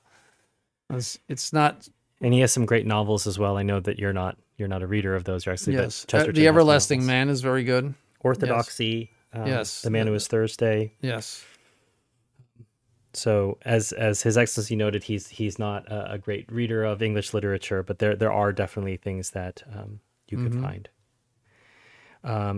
Teodoro Boggio for $5. Thank you, Teodoro. One priest told me that many couples had immature mentalities when they got married, which meant that they were not validly married. Is that That's true? ridiculous. I think this is the that's the excuse Novus always Ordo. used for the annulments. That's Las Vegas Novus Ordo divorce. Yeah, under the cloak of an annulment. No, now it is the duty of the priest to instruct them that, and that's part of the formula. They have to sit down. You fill out a form. Do you realize that you cannot marry again once you have contracted this marriage until one of you should die? Yes, no. Do you swear to this? And that's put in the file. Yes. So they understand what they're doing. This is not the first time that the church has had to deal with that. No, of course not. And people, used to get married quite early. I mean, there were, especially the girls. I mean, they're 14 and everything, and especially royalty and whatnot, in order to have a lot of babies, so that they would have. So that was quite common in the Middle Ages. What was common in your time, Your Excellency, when you were growing up? Was it 21, 22? I would say early 20s. You didn't see too many teen marriages or anything like that. And before that, it was not uncommon to wait until, especially the man, until he was in his mid-30s to get established. Because people get married with no money now, and they go into debt, and that is the cause of a lot of problems. Money problems is the biggest cause of trouble in marriage. And the man should get established monetarily. In other words, he should have a certain wealth. He should have a house or a place to live in, responsibly. And and typically he would marry a younger person, maybe not, at least 5 or 10 years, maybe younger. Typically, that was quite common. And but no, that's just Novus Ordo trash. Philothea for $20. Thank you, Philothea. What about blood baptisms and baptisms of desire? These people do not require water on the head or scalp. I'm not meaning to be argumentative. I'm just hoping to clarify. Baptism of desire and baptism of blood is not sacramental. That's number one. So there's no water involved. There's no liquid involved at all. It is, both are based on the same principle that certain interior acts can justify the soul. Supernatural faith and charity, that is love of God, supernatural charity. Those are the ingredients of a baptism of desire, and the at least implicit desire to be a member of the Catholic Church. You see, so in other words, to say I want to belong to the Church of Christ, that would be it's an explicit desire, even though you may not be entirely sure which is the Church of Christ, but you want to be attached to Christ in His church. See, that would be a sufficient. That's what in the baptism of blood, it's the same interior act of accepting martyrdom that justifies you. Justification means you go from sin to grace, sanctifying grace. That justifies you. So it has nothing to do with the blood in itself. Baptism of desire is one in which you have no access for one reason or another to baptism, but you have these interior acts which justify you. And if you die in that state, you go to heaven. You'll see I'm holding more books. After many sessions of sending people to eBay or other places, we thought if His Excellency is mentioning these books, we might as well carry them in the Roman Catholic Media Bookstore. So there are a couple beautiful editions here. One of True Devotion to Our Lady and Introduction to the Devout Life. these are... Well, you should say who authored them. Yes. So St. Louis de Montfort, Yes. True Devotion to Our Lady, and St. Francis de Sales for Yes. Introduction to the Devout Life. His Excellency has mentioned both of these texts on numerous occasions, so they're available in the bookstore now. As well as Difficulties in Mental Prayer. This was something that His Excellency had mentioned before. We now have that by Don Boylan. And there's another text that His Excellency alluded to, which we also have, This Tremendous Lover. Yes, Boylan is a very good author. So these are also available in the bookstore. So, Jimmy, you might redirect some of that, and maybe I can carry over some of them for you and save on shipping. Although I'm sure these are widely available in England, so you don't have to worry about that. Let's see. There's plenty of questions here. Actually, it's just hard to keep up sometime with all the chats. Robin IT6KR for $10. Thank you, Robin. Do you enjoy Bruckner, Your Excellency? No. Do you wish to say why?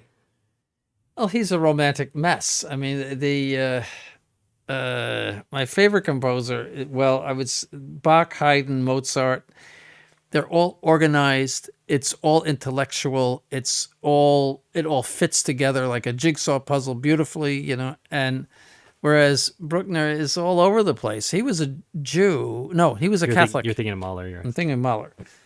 Okay, I'm thinking of Mahler. Bruckner, no, he has some nice things. I'll say that he's of the 19th century composers, he's one of the best. I figured you would be okay with his first symphony. It's a bit booming, and I think like cinematic music, but yeah, but it's see, the Romantics just would go from one sort of musical thought to another that did not have anything to do. The structure of Baroque and classical music is beautiful. The various change of keys, the minor key and the major, it's just a beautiful diamond, you might say, of organization. Whereas Romantic is appealing to, it's trying to paint pictures of emotions and appeal to your emotions, which is just lower. The intellect is higher than emotions, and the older music, it appeals purely to your intellect. So your emphatic no was saved for Mahler. Mahler is awful. But you would say a sort of mild... Yeah, not bad. Bruckner. The Te Deum, the Bruckner Te Deum is powerful. It's but again, it lacks organization. It's appealing to emotion, and I'd kind of give him a grade B. Okay. It's not bad, but I mean, B's not horrible. Yeah, no. Teodoro Boggio for $2. Thank you, Teodoro. What do you think of Dante and Chaucer? Dante was a Guelph and was opposed to the papacy. So I never read Dante for that reason. And who was the other? Chaucer?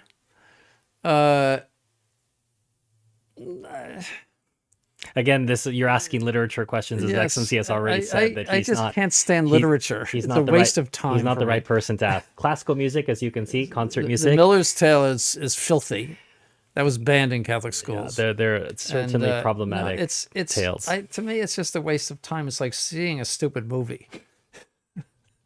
But you've said that there's purpose to seeing stupid movies. Yes, but I'd rather see a stupid movie than read Chaucer. I'll say that. I'm sorry. I know I'm not very orthodox on that. A lot of people love literature, and God bless them. That's fine. I just can't stand it. Right. So this is a future reference. People keep asking His Excellency for literature recommendations or literature that he likes, and I don't know how many times His Excellency is going to say he's not a literature. Those are Bishop Dolan questions. Yeah. Realistically, yes. He was very versed in that. Yeah. Santiago for $50. Thank you, Santiago. Your Excellency, can you explain again why it's valid to be married in the Novus Ordo? Is it because it is meant to be Catholic, even if the priest is not valid and the religion is not? I struggle understanding this. Well, you have to understand that the sacrament is, the ministers of the sacrament are the two people marrying each other. So the priest is there only as a representative of the Catholic Church. So because they are intending a Catholic marriage by going in front of someone that they consider to be a Catholic priest, the marriage would be valid because of that. so it's not a repudiation of Catholic marriage. So it's because They of think that. they're getting involved in a Catholic marriage. Yes, they, with they a- go to what has the sign on the door, Catholic Church, and they go in there, and they It says so it. so they are not in any way impeding the contract that way. It's a very specific question from Angel Grimaldo for $5, Your Excellency. Is a Novus Ordo priest ordained in 1978 by a validly consecrated bishop who's now part of the SSPX a real priest? Sounds like a very specific person. Okay, give me this again. Novus Ordo priest Yes. ordained in 1978 by a validly consecrated bishop who's now part of the SSPX. That last part. Who is who? Who is the priest or the? The priest. The priest is now part of the SSPX. Well, if he was ordained according to the traditional rite by a validly consecrated bishop, then he's a priest. But if he was ordained in the new rite by a validly consecrated Then bishop? I would say he's doubtful. Okay. So those are the two possibilities on hell. So hopefully that deals with one of them. Jimmy Hunjin for £10. Thank you, Jimmy. I find the Ambrosian rite to be fascinating. They have their own form of chant, a unique thurible with no top, which is swung in a circular motion, and a proper preface for almost every mass. Yeah, I know nothing about the Ambrosian rite. You know, Saint Charles Borromeo tried to impose the Missal of St. Pius V in Milan, and there was a riot. Riots. People hold on to their liturgy. Don't mess around. Christopher LN, £5. Thank you, Christopher. Does His Excellency know of any plans to administer the sacrament of confirmation in the United Kingdom this year? Yes. This Sunday. This coming... Christopher, if you're asking about it, unfortunately, you won't be able to participate because it means that you have not registered with Father and we can't possibly know of your preparation. So unfortunately, you'll probably miss out. But if you want to witness the sacrament of confirmation, it will be done by His Excellency this Sunday. Sorry, not this Sunday. No. The Sunday after this Sunday. Yes. His Excellency will be there. So if you'd like to witness it, that's fine. But unfortunately, on a week's notice, you couldn't possibly be cleared by Well, Father. you never know. Okay, I'm contradicted by His Excellency. So if you are really serious, please use the contact us form and we can see what can be done on very short notice. Tariq Lacour for $20. Thank you, Tariq. As the Maronite rite of ordination was not changed after Vatican II, would their ordinations be valid? I'm going to say yes, if that's true. I mean, if it was the traditional rite and everyone was consecrated in the traditional rite and ordained in the traditional rite, then it would be valid, certainly. Traditional Catholic for $3 Canadian. Thank you. Why is the SSPV against the Took consecrations? Because they claim that Archbishop Took was not in his right mind when he did the consecration of Bishop Gerard de Laurier. And having taken that accusation seriously, I went to France and I interviewed people who knew Bishop Took. And the evidence is overwhelming in favor of the fact that he knew exactly what he was doing. I talked to a number of people in France, and I have sworn statements from Father Barbara and Father Del Mazur in my files. Consecration certificates written in Latin. You know, and well, no, just that they talked to him, and that they spoke about the consecrations with him, and that he was in his right mind. The another fact that points to his right mind is the fact that he was excommunicated. Because if you don't know what you're doing, it's canon law, and this is the traditional canon law. If your act is imperfect, unless your crime is imperfect because of some problem, then you're not subject to censure. But it said, and I read the document in Latin, that they did a profound investigation about the consecrations of Bishop Gerard de Laurier and the two Mexicans, and they, based on that, they excommunicated him. So that's a sign that. And then I have a letter from the Apostolic Delegate to the United States saying that it's valid, and a letter from the Bishop of Mobile, Alabama, saying it's valid. So, I mean, the evidence is overwhelming, and I'm just mentioning some of it. But people will say, actually, that's the Novus Ordo. So And then you have Gerard de Laurier, who was a professor of theology in Rome. He would not know whether it was valid or not. He was an advisor to Pius XII, the theological advisor to Pius XII. He would not know whether it's valid or not. Then there's Bishop de Castro Meyer, who said, he said to me, I went down to see him, I'm not a sedevacantist, but if you're a sedevacantist, go to Gerard. That's how he said it. And I said, do you think it's valid? He said, if it's valid for Gerard, it's valid for me. I have no problem with Gerard de Laurier. Now, that is a quote. And I came back, that was in 1985, and told the priest that maybe we should look into this, because he didn't want to get involved with us. Right. And if I can clarify, see, at the beginning, you were of the opposite opinion before you started this investigation. Yes, because of what then Father Kelly was saying, then he was denigrating it. He said, oh, Our Lady would not send us such a bishop, because he consecrated some people he should not have consecrated, definitely. I mean, I'm not defending any of his imprudences. I'm talking about Bishop Tuck. But that doesn't affect anything. I mean, I'm just smiling because I'm thinking Bishop Mendez was sent by Our Lady. Yes, I mean, that's a whole other story. And ironically, the Holy Cross Father who investigated the consecration done by Bishop Mendez of then Father Kelly, he decided that it was doubtful because of, ironically, that he was suffering from dementia. Alzheimer's, he said. I have that in my files too. Wow. Yeah, so it's ironic that it should turn that way.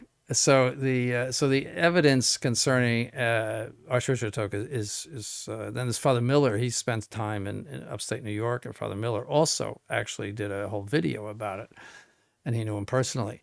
Archbishop Tuck spoke Latin, and he spoke Latin right up to when he was before and after the consecrations. He was very well educated. He was educated in Rome. And he was consecrated by Pius XI, I believe, or no, under Pius XI. He received the permission to consecrate whomever he wanted in Vietnam. I mean, he was a personality, So he's not just some right. He was connected to the backwoods, ruling family there. Yes, So that's why but they don't have a leg to stand on. Jerry Travers for $20. Thank you, Jerry. What was the practice in the early church from 100 to 300 regarding the host at Mass? Does it resemble what we see today? And did the faithful receive it regularly? Well, apparently what they did was they had a very large host, and then they would break it. And see, you see that in the Mass now, the breaking of the host, So they didn't have small hosts that we have now. And so they would break it up. That's what authors say. I wasn't there, obviously. But what was the second part of the question? Did the faithful receive it regularly? There was frequent communion in the early church. That's something that died out with the Jansenists and all. That was and St. Pius X. Thankfully brought back by. Yes. Now, they may not have said Mass every day in the early church. Okay. John, $5 Thank you, John. Does His Excellency have a rite or use other than the Roman rite that he is fond of, like the Carmelite rite or the Coptic rite? I don't know anything except the Roman rite. I am not a liturgical expert. I just don't know anything. H.P. McGillicuddy for $5. Thank you. Your Excellency, how do you go to confession if you become deaf and cannot hear the priest? You can write your confession. And the priest can write back to you. Yes, you can do that. I think this is something that Father Trauner has had to deal with in Hungary, as his congregation speaks Hungarian or German or English. And the younger children, I think, will write down the number of the commandment and then the numbers. Yeah, so there's a card that you can do that. There's a card and you can point to, and then you say 5 times or, things like that. There's ways to get around it. The sense of that, the moral confession is that you are communicating it in the best way that you can, however you can, to the priest. But there's also a 3-way confessional where an interpreter sits in the middle and doesn't know who's on the other side. And and goes, so you can do it that way too. There's sort of a 3-box confessional, Oh, wow. you know, or somehow or other. Hopefully things aren't lost in translation. You want to be very strict in what you're saying. Well, you do the best you can. I think God understands. Right. Jimmy is following up on SSPV for £5. Thank you, Jimmy. Father Chikata's articles on the SSPV, including the Cooties rule, decimates Bishop Kelly's sacred and the profane. Obviously, there's also Took Bishops, which Mario Dirksen put together, which I think also does a good job on that. And then Father Chikata actually also, and Bishop Dolan did some audio recordings on True Restoration dealing with some SSPV stories. So if you're interested, those of you who want to follow up, there's plenty of information out there and to buttress what His Excellency referred to. JGB 777 for $50. JGB, if you have a question, please put it in the chat and I will pose it to His Excellency. 10 more pounds from Jimmy. He's not heeding your advice here, Your Excellency. The debate between Father Chikata We're expecting him to take us out to dinner. one long super chat there. You won't have anything left. The debate between Father Chikata and Father Jenkins, which is on YouTube, touches on this. Father Chikata brought canon law and theology. Father Jenkins brought amateur dramatics and horror stories. Mm-hmm. Did you ever see that debate? No, I never did. I'm sorry. You had to deal with your fastigi. Yes. No, I don't know why. I just I just know all. I did a lot of characters. Research. You should see my files. I did a lot of research on it. I just did everything I possibly could. Talked to everybody that even knew him remotely, and it all was the same. And what Bishop Kelly was basing his doubt on was that one of the witnesses of the lay people, the German witnesses, referred to the pontifical as the ritual. Oh, you see, there you have it. And then he wasn't a true witness. And his whole premise was false too, because the general principle is that if someone is trained in the sacraments, he is presumed to do the sacrament correctly, unless there is evidence to the contrary. So if I do a baptism and there's nobody around, and I say I baptize this baby, it is presumed that it was done correctly because I am trained in that. See, but if, say, a nurse in a hospital does it, then you have to verify what was done. See, so Archbishop Took, I think, knew how to do a consecration. As Father Chikata says, it's 2 hands and 16 words, right. And and he spoke Latin, so we know that he got the Latin correctly, and there's really just no reason to assert this. And these things were cooked up. Father Kelly told Father Chikata, we can't say that this is valid because the priests will go with it. That's when we were discussing it. Right, and this is coming from the situation where there are 4 different accounts of an episcopal consecration? No, 4 different accounts of a priestly consecration in 1990 by Bishop Mendez. I mean, where's the certainty there? Yes, I know, and to this day, there's been no attempt to sort of, so I mean... All that matters is that you are wrong, Your Excellency. Yes, that's the reality. The whole thing was Father Kelly didn't like Archbishop Took. He just didn't like him, so. But he liked Bishop Mendez apparently. Yes, and that's a whole other story. But he liked Bishop Mendez, so that was it. But it was really not based on any kind of fact. So we're heading into the final 10 minutes of our live stream. So if you have super chats that you'd like to put forward to His Excellency, please try to do that now. And we'll head towards the end. As usual, His Excellency, another marathon session coming up on 2 hours. Mailer Tarshall for $20. Thank you, Mailer. Please pray for my confirmation sponsor's father who has suffered a life-threatening injury. Hail Mary. Right. People who are watching the stream, please keep this intention in your prayers. Your Excellency, I saw you today. You were working on a final exam. You got finished with one of your courses a little early. We're almost through the academic year, but you got done a little early. And I thought it might be useful to just let people know how the exam works in terms of what the format is that you give people. Well, of course, we teach the course, and then I give them a study guide, which is a catechism of the whole course. So I condense the answers so that here's the question, here's the answer, because I think that's very didactic. There's so much information. This was a 2-volume work by Garrigou-Lagrange. It's just an ocean of information. So you can't just hand them the book and say, Go for it. a catechism is the best way to teach. And so I give them a little catechism, you might say, of the course. And so there's a lot there, though. I mean, we ended up with 110 questions, I think, so. And they just memorize the answers. They memorize the answers and they put them down on the test, and that's how it goes. And it's very objective. You see, there's no interpretation or anything like that. You put down what's in the catechism. Logan Ferrara for $20. Thank you, Logan. I convinced a close SSPX friend that the Vatican II popes are formal heretics. And since this, he has become scandalized about the visibility of the church and is instead considering Eastern Orthodoxy. What is your advice? Well, how should I say it? You don't jump from the fire into a mud puddle. In other words, first of all, the visibility of the church is still there. According to the thesis, you still have a material hierarchy. In other words, an appointed hierarchy. They lack jurisdiction because of their preaching of heresy and imposition of heresy, but you still have a structure, the structure of the church. That's visible. You have visible people that are adhering to the Catholic faith and are practicing the Catholic faith, who profess the Catholic faith.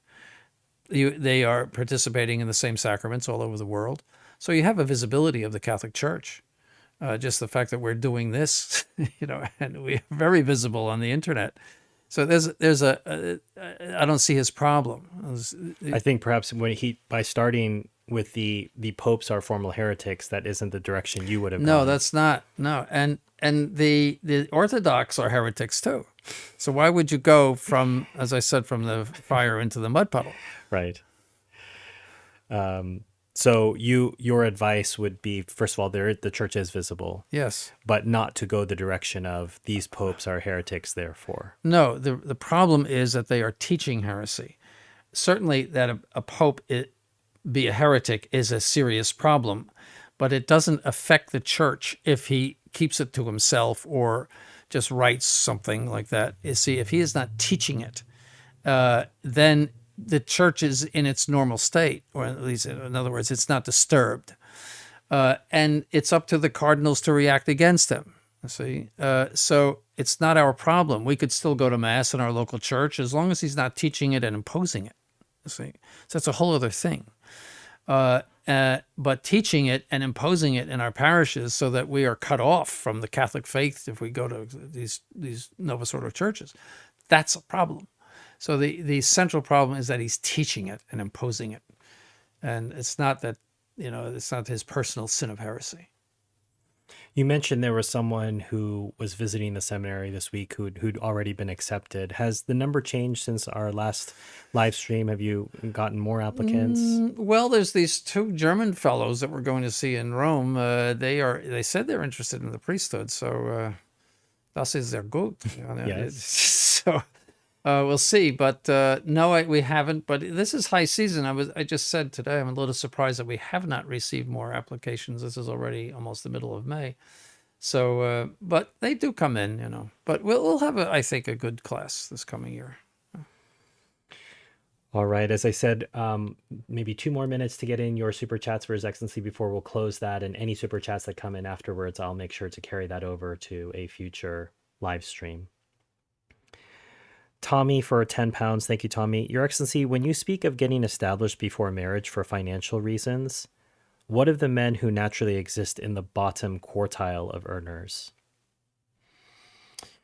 Well, again, can you afford marriage? In other words, can you afford a place to live in? Can you afford to have babies? Can you afford... That's the question. It's not, you don't have to be rich necessarily, but you have to have a decent sustenance. And if you can't do that, you shouldn't get married. So I can't really comment on that, but I think the expectations today are much higher than they were, say, in 1900 or 1925. The people lived more simply then, and so the requirements were not as not as great, from that point of view. In 1918, Henry Ford offered $5 a day to work at his factory, and everybody lunged for that. The fortune. $5 a day. Well, you're actually, I mean, even in your time, I mean, you always refer to that in 15 cents. And, Yes, the 15 cents. hot dogs were, 5 cents, Cokes were 10 cents. You go to the Yes. movies for 5 cents. I mean, Yes, that's right. we have no idea. Yes. I remember sending you a social media post the other day of what you can get at Panera for $20 these days. And it's very sad. Or a Starbucks for something like $12. Right. Well, the CEO went on this week to talk about how a $9 coffee, is worth the experience. Yes, and it's not that great, frankly. Well, I mean, the other It's kind of watery. disreputable things about Starbucks anyway. Yes. Logan Ferrara, $10. Following up, you're actually on Took. I heard there were audio recordings of the consecration of Bishop Delorier in the files of Father Jenkins or Bishop Kelly. Do these exist? I never heard that in my whole life. Okay. So this is someone who would know, who's done a lot of investigating. A friend claims Took kept repeating JP2's name during the ceremony. Well, that would not invalidate. Again, these sorts of claims indicate what these people are talking about. Emphysema 101 for $5. Your thoughts about the SSPX recently working with a Novus Ordo priest to turn away a member of the faithful seeking conditional confirmation. Emphysema, this was covered in the beginning of the live stream, so you'll have to go back to the first hour. Once the live stream is done, you can go back and see that His Excellency dealt with that question, actually.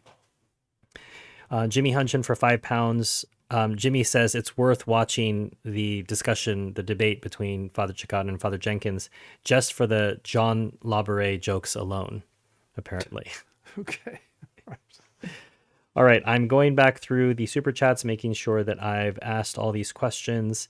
LPRI4XP for $10. Thank you, LP. How are relics obtained for Sedevacantis chapels? I thought the Vatican owned and distributed them. Are lay people able to purchase relics, maybe second or third class? Well, you can't purchase relics. That's simony. You can money can be changed for the reliquary that they're in, but The housing. yes, but you can't actually purchase it. There are a lot of relics out there, and so they come to us in various ways. But I don't know if.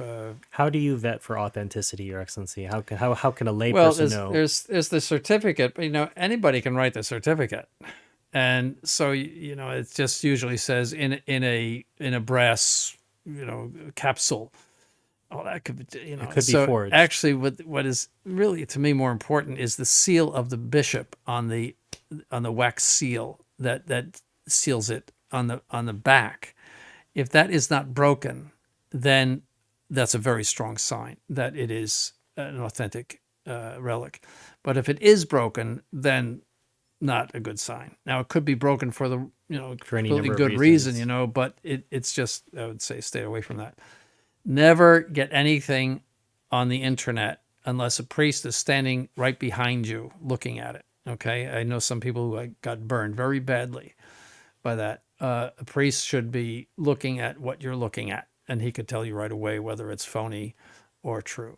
And you're clarifying, people are not buying relics; they're buying the reliquaries that the relics are housed in. Yes. However, somebody once told me, "Boy, those are expensive reliquaries."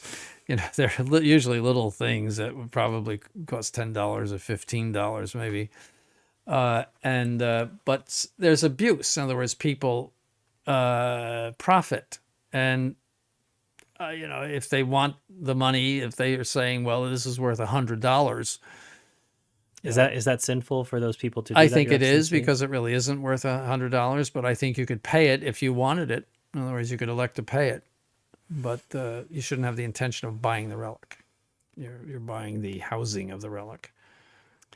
Teodoro Boggio for $2. Is it okay to volunteer in secular charities, Your Excellency? So I guess something like Habitat for Humanity. I would say no, because you don't know what they're doing or what they're aiding or what they're involved in. It could be something involved in abortion. You could, you'd have to be very, very careful. I mean, in principle you could, but very careful that it's not something that you don't want to be involved in. Have you seen more from Teodoro Boggio for $5? Thank you, Teodoro. Have you seen the film The Shoes of the Fisherman? It has good aesthetics but reeks of Montini. Actually, I think it was about John the 23rd, I think. But no, I've never seen it, no. Okay. I can't stand films made about the church because they're always Hollywoodized and phony. More from Teodoro for $5. Thank you. What is the best way to overcome anger over the crisis in the church and dealing with being around images of false devotions and pseudo-popes? Well, resignation to the will of God, the providence of God, that this is permitted for a reason. And we have the ability to survive. We don't have the ability to solve it, but we do have the ability to survive. And to therefore just pray for the restoration of order in the church. I mention Prevost every day in the Mass. He could solve everything if he would just be converted like St. Paul. He could. I say, so, that's a recurring intention for you, Your Excellency? Yes, it is. And it should be for us as well. I think he could solve everything. He's a very efficacious person. In other words, more than Francis even. I mean, he has an agenda. And no, he could solve it. It worked everything. for St. Paul. It did, so just pray. It's God's church. If it isn't God's church, then we shouldn't be in it. Right. And if it is, and it's assisted by him, so we don't have anything to worry about. More from Teodoro Boggio for $5. I think he's giving Jimmy a run for his money. With I these super think so. chats. Yeah, we should have a contest. You'll have to catch up, Jimmy. But Jimmy is dealing in pounds. Right. A little better. Have you heard of Rossini's music in honor of Pius IX, or the Cat Duet by Rossini that was part of a work titled Sins of My Old Age? No, I like Rossini, but I don't know those pieces. No, the Cat Duet. You're actually one would expect that you would know that. I know. He once you get past Haydn and maybe Beethoven, it's kind of a dark world for me. Nicole for $5. Thank you, Nicole. Do the IMBC sisters accept English only speaking American women? I've recently discovered them and am interested in visiting. In other words, our nuns. No, IMBC. IMBC. Oh, I don't know anything about them. Well, if it follows along with the priestly formation, I think they have a preference for someone who has EU citizenship, I think. Yes, I think so. Yes, because in Italy, in order to get the visa, you have to declare yourself a non-Catholic sect. Yeah. And they refuse to do that, understandably. Yes. And so it's less about whether you speak English and more about the passport that you hold. So if you happen to have a European passport, that might be able to help you, Nicole. $7 Canadian from Traditional Catholic. Thank you. Does feeling lonely or vaguely sad necessarily indicate a lack of focus on our Lord and heaven? No, not necessarily. I mean, it's not a, let's say, a pleasant thing to be lonely. It's not. Our Lord said it's not good for man. God said that too. Same. It's not good for man to be alone. That's why He created Eve. It's like pain. Pain is not desirable in itself, but it can be borne well, and so loneliness can also be borne well. It's a cross to bear, and that's how we get to heaven, is through the crosses. And maybe this will be the one to end on today. Our Excellency William Schaefer for $10. Thank you, William. Has His Excellency heard or read the recent statement from the Transalpine Redemptorists regarding the See of Peter being vacant? And if so, does he have any thoughts? Well, I would say the positive is that they wrote a very good letter. I read the whole thing, and somebody with a good mind and with theological knowledge wrote, I would say, a very coherent, good letter. And but the negative side is that they are totalists. So that I think is a dangerous path. And the other is that they talked about the imperfect counsel, which I think is a yet more dangerous path. So I just maybe remember, actually, you talk about the train. Yes. Stops on the train. Maybe they're just a little earlier. I think that if somebody sat down with them and explained the thesis to them and the necessity to make, in other words, to uphold the Petrine lineage. And somehow or other, your theory has to uphold the Petrine lineage. That has to go to the end of the world. That's a dogma of the Catholic Church, defined by the First Vatican Council. That has to be in your explanation. And a totalist, as I said, the only two ways that I've heard of for totalists to get a pope is a conclave, which I think is just absurd. Or the other is that St. Peter or our Lord himself is going to appear in the skies and choose somebody. I've never heard anything else from a totalist as how to come up with a pope. And in either of those cases, you have a break in the Petrine lineage. This has all been dealt with, and if you'd like to learn more, you can go to thethesis.us and read articles relating to this. One of the people had asked USC how, about saving for marriage, and Jimmy here offers some advice. Don't spend all your money on lives like me. That's the first piece of advice. He'll never get married because he spent all his money on the live stream. Matthew Arthur for $5 asks for prayers for job interviews for himself and others who've been having job interviews lately, and asks for prayers for a good outcome. Mm-hmm. So add that to your intentions, those who are watching or listening now or later. And this is definitely the last question. Is jazz garbage from traditional Catholic? I would say yes, because its origins are in the houses of prostitution of black people in New Orleans in the 1920s. So they would play this sleazy music in order to get you into the mood, so to speak. That is and jazz means sexual intercourse in the jargon of those people, those at that time. Jazz means sexual intercourse. And that's in the Cassell's book of word origins. I didn't make that up. I read it. And sorry to say, rock and roll means the same thing. And he even said, isn't it ironic that modern music, in both cases, is characterized by this reference to sexual intercourse? Yes, and that takes us back to Hound Dog and your childhood, your ecstasy, that this is the penetration that went out from that time period. I can remember Elvis Presley singing, "I ain't nothing but a hound dog." Right. But no, you ain't nothing but a hound dog. Right. I don't know who he was talking to. Maybe his girlfriend or something. But yeah. Well, we won't delve too deeply into the origins of that. But I got cut off from that right away. by Mr. Sanborn. Yes. So I'm very grateful to His Excellency's father for redirecting his energies towards classical music. Yes. Last thing that we'll mention is this book, the Abbé Trochu biography of the Curé of Ars. That's wonderful. This was the text that was used as part of the saint's canonization, so very lengthy, and another beautiful edition here. Mm-hmm. So those have been selling well. Another one, The Life of Venerable Francis Lieberman. If you're looking for lives of holy men and women, those are available. And I told you, actually, this has been selling pretty well. The Memories of St. Pius X by... An excellent little book, very interesting and very easy to read. This was table reading at least a year ago at the seminary, so you'll get to listen in on some table reading. As always, Your Excellency, marathon session. You're the one who has to sit there and answer all the questions. I just get to read them, so it's not as hard for me. But maybe we should switch roles. I don't think people would be interested in what I have to say. Thank you so much for your time, and I think everyone has wished safe travels for you. As you said, traveling's for the birds, and we thank you for your aviary tendencies in this manner, so that you're able to carry this on and confirm people in England and in France. The confirmations in France will happen on Pentecost Sunday. Yes. So very favorable for the French.